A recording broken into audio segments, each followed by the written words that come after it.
लज्जावाशो भूषणं सुदशीलं पादसेपो धर्ममार्गे च यशस्सा नित्यपत्युसेवनं मिष्टावाणी धन्य सा स्त्री पूतयते तव पृथिव्यम। ये पंक्तियाँ हैं माँ अनसुया के लिए। कहते हैं कि जिस स्त्री का लज्जा ही वस्त्र है तथा विशुद्ध भाव ही उसका भूषण हो, धर्म मार्ग में जिसका प्रवेश हो, मधुर वाणी बोलने का जिसमें गुण हो, वह पति सेवा परायण श्रेष्ठ नारी इस पृथ्वी को पवित्र बनाती है। माँ अनुसुईया अपने अस्तित्व और कर्तव्य परायणता के लिए इतिहास में प्रसिद्ध हैं। अत्रि ऋषि की पत्नी और इनके अस्तित्व की कहानी तीनों लोकों में प्रसिद्ध थी। और जैसा हम जानते हैं कि नारद मुनि जो हैं वो तो देवलोक में बातों को इधर से उधर पहुंचाने के लिए प्रसिद्ध हैं। नारद मुनि ने जब माँ अनसुईया की पवित्रता का पता चला, उनके अस्तित्व की कहानी का पता चला, तो वो देवलोक में विष्णु भगवान की पत्नी लक्ष्मी, शिव की पत्नी पार्वती, माँ की पत्नी सावित्री के पास गए और कहने लगे कि आप अपने आप को सती बताती हैं, लेकिन क्या आप लोगों को पता है कि तीनों लोकों में एक और सती है जिसका आप लोगों से भी अधिक व्याख्यान हो चुका है। तो वो बड़ी जिज्ञासु होकर पूछती हैं कि वह कौन है, क्योंकि इन्हें अपने से ऊपर किसी और स्त्री को नहीं देखना था। तब नारद मुनि बताते हैं कि वह है अनुसुईया, महर्षि अत्रि की पत्नी। तीनों ही देवियाँ अपने अपने पति को कहती हैं कि वे अनुसुईया का जो अस्तित्व है उसको भंग करने की कोशिश करें, और तीनों पति अपनी पत्नियों की मानकर ये कार्य करने के लिए चल देते हैं। जब तीनों देव ऋषि का रूप धारण करके अनुसुईया की कुटिया में पहुँचते हैं तो वो उन्हें अपने लिए भोजन और अन्य सेवा के लिए प्रार्थना करते हैं।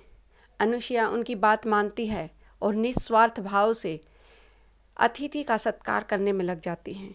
लेकिन तभी ये तीनों कहते हैं कि आप हमारा सत्कार करने से पहले हमारी एक शर्त सुन लें।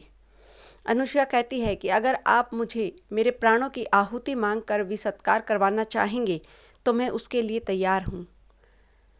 लेकिन ये तीनों कहते हैं कि हमें आपसे जो भोजन ग्रहण करना है उसके लिए एक शर्त है कि आप निवस्त्र होकर हमें भोजन देंगे।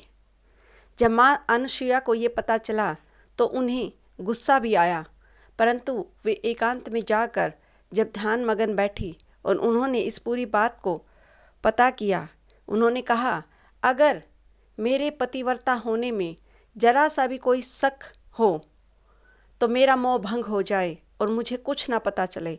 लेकिन यदि मैं अपने अस्तित्व पर खड़ी हूँ और मैंने सपने में भी किसी पराये मर्द के बारे में नहीं सोचा तो मुझे सत्य का पता चले।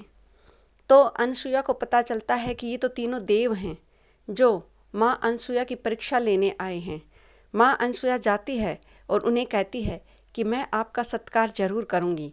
वो अंदर जाती है और अपने सत का एक जल लेकर आती है और उस जल का छिड़काव तीनों देवताओं पर करती है, जिससे वो तीनों 6-6 माह के बच्चे बन जाते हैं और माँ उन तीनों को अपना स्तनपान करवाती है।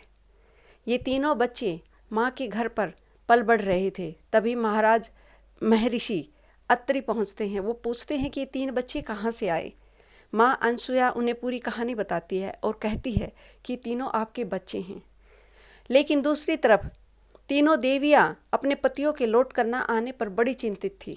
उन्हें व्याकुलता हो रही थी कि उनके पति वापस क्यों नहीं आए, और वे नारद मुनि से कहती है कि आप जाकर कोई ना कोई उनका संदेश तो लेकर आएं।